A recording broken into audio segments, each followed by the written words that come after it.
In today's video, I'm going to teach you how to make FigJam board private. If you've ever shared a brainstorming board and later realized it's more public than you intended, this walkthrough will help you lock it down quickly and confidently. We'll keep things simple and stick to the essentials while explaining what each option means, so you know exactly what you're changing.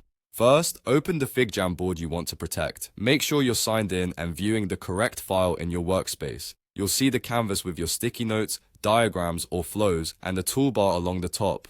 Next, go to the top right corner and click the Share button. This is your central hub for all access controls. It's where you manage who can view or edit the board and how link sharing works. In the Share panel, locate the access setting that mentions who can open the board via a link. It might currently say something like anyone or anyone with the link, or even organization-wide access, depending on how it was shared before. Click on that setting to open the drop-down of options. From the list, choose Only Invited People. This is the key change that makes your board private.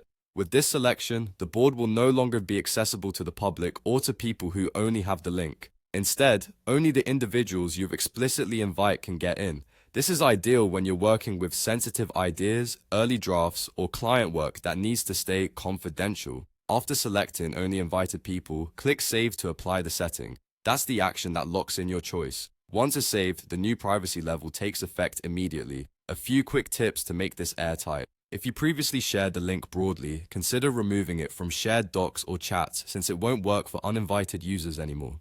In the same Share panel, you can double-check who currently has access and adjust their role as viewer or editor if needed. If you don't see the Only Invited People option, or it's grayed out, your team or organization may have specific policies in place. In that case, contact your admin to update settings, and when you're ready to add collaborators later, return to the Share button and invite them directly by entering their details, choosing their permission level, and confirming. That's it. You opened your board, used the share controls, switched from anyone to Only Invited People, and saved. Your FigJam board is now private and limited to exactly who you choose.